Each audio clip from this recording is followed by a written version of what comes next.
আসসালামু আলাইকুম রহমতুল্লাহি ওয়া বারাকাতুহু। পবিত্র কোরআনের একটি আয়াত আপনারা এই মুহূর্তে স্ক্রিনে দেখতে পাচ্ছেন। সেখানে আল্লাহ তাআলা স্পষ্ট করে বর্ণনা করেছেন যে তিনি আকাশকে সুরক্ষিত ছাদ করেছেন। আমরা জানি যে আমাদের এই সৌরজগতে কোনো সুরক্ষিত ছাদ বা কোনো আকাশ নেই। এমনকি সৌরজগতের বাহিরে কোটি কোটি আলোকবর্ষ দূরে গিয়েও কোনো ছাদ বা কোনো আকাশ খুঁজে পাওয়া সম্ভব হয়নি। আমরা রাতের বেলা যে আকাশে তারা দেখি, এই তারা কিন্তু পৃথিবী থেকে প্রথম যে তারা, সেই তারার দূরত্ব হচ্ছে 4.23 লাইট ইয়ার। অর্থাৎ আলোর গতি যদি কেউ যায় তাহলে প্রায় 4.5 বছর সময় লাগবে। আর আমরা জানি যে আলো চলে প্রতি সেকেন্ডে 3 লক্ষ কিলোমিটার। তাহলে বুঝতেই পারছেন যে অন্তত কাছে বা এর চেয়েও দূরে আমরা যদি বর্ণনা করি যে আমাদের মিল্কি ওয়ে গ্যালাক্সি বা এর কাছের যে গ্যালাক্সি সেটা হচ্ছে অ্যান্ড্রোমেডা, এরপরের যে গ্যালাক্সিগুলো, সেই গ্যালাক্সিগুলো কোটি কোটি কোটি কোটি আলোকবর্ষ দূরে। সেই পর্যন্তও কিন্তু কোনো সুরক্ষিত ছাদ বা কোনো আকাশ মানুষের চোখে, এমনকি ক্যামেরার চোখে বা জেমস ওয়েব স্পেস টেলিস্কোপের চোখেও ধরা পড়েনি। এমনকি জেমস ওয়েব স্পেস টেলিস্কোপ প্রায় 1450 কোটি আলোকবর্ষ দূরে গিয়েও ছবি তুলতে সক্ষম হয়েছে। সেই পর্যন্তও কিন্তু কোনো ছাদ বা সুরক্ষিত ছাদের অস্তিত্ব খুঁজে পাওয়া সম্ভব হয়নি। কিন্তু পবিত্র কোরআনে আল্লাহ তাআলা বর্ণনা করেছেন আজ থেকে 1400 কোটি বছর পূর্বে যে আমি তোমাদের জন্য আকাশকে সুরক্ষিত ছাদ করেছি। এখন এই সুরক্ষিত ছাদ আসলে কিভাবে তিনি আমাদের এই পৃথিবীকে রক্ষা করছে, পৃথিবীর মানুষকে রক্ষা করছে, আমার আলোচ্য বিষয়টি এটি। তো চলুন আরও কিছু বর্ণনা শোনা যাক, তাহলেই আমরা বুঝতে পারবো পবিত্র কোরআনে আল্লাহ তাআলা এই সুরক্ষিত ছাদ বলতে কোন ছাদকে বুঝিয়েছে। আমরা জানি যে ওজোন স্তর নামে একটি জিনিস আছে। এই ওজোন স্তরের কাজ কি, বিজ্ঞানে আমরা এটা অনেকবার পড়েছি, আবার অনেকেই জানি।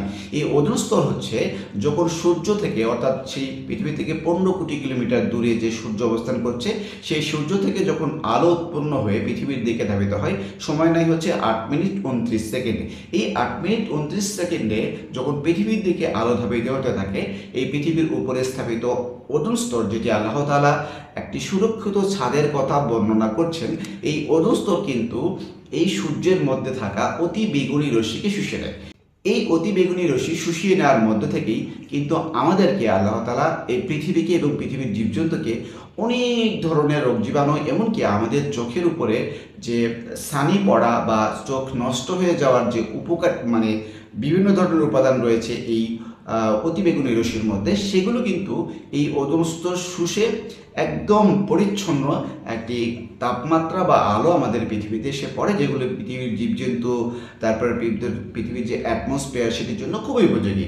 যদি এই ওজোন স্তরের মাধ্যমে অতি বেগুনি রশ্মিকে রিফ্লেক্ট করে বা শুষিয়ে দিয়ে যদি না আসতো এই পৃথিবীতে, তাহলে কিন্তু এই পৃথিবীতে প্রাণের অস্তিত্বের জন্য হুমকি হতো এবং পৃথিবীতে কোনো ধরনের জীবজন্তু বাস করতে পারতো না, বা কোনো ধরনের গাছপালা জন্ম নিত না, বা আসলে এই যে আবহাওয়া বিরাজ করছে, যে অ্যাটমসফিয়ারে সুন্দর অক্সিজেন, তারপরে নাইট্রোজেন, বিভিন্ন ধরনের যে প্রাকৃতিক যে পরিবেশটি বিরাজ করতে, সেগুলো হয়তো বিদ্যমান থাকতো না।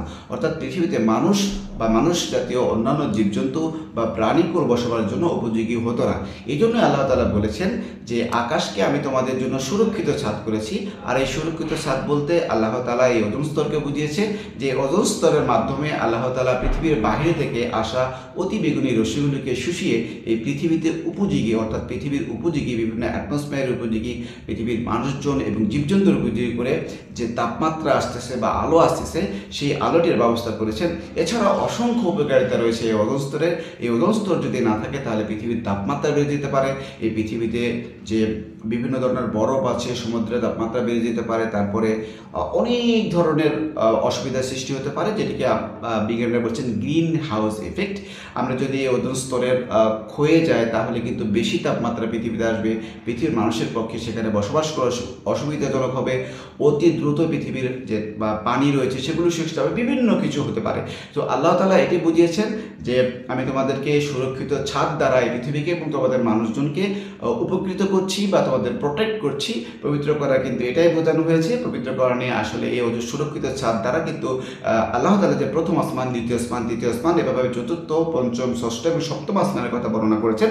সেই আসমানগুলিকে বোঝানো হয়নি, বরঞ্চ ওজোন স্তরকে বোঝানো হয়েছে, যার মাধ্যমে এই পৃথিবী এবং মানুষকে আল্লাহ তাআলা রক্ষা করছেন। আশা করি বুঝতে পেরেছেন। আসসালামু আলাইকুম রহমতুল্লাহি ওয়া বারাকাতুহু।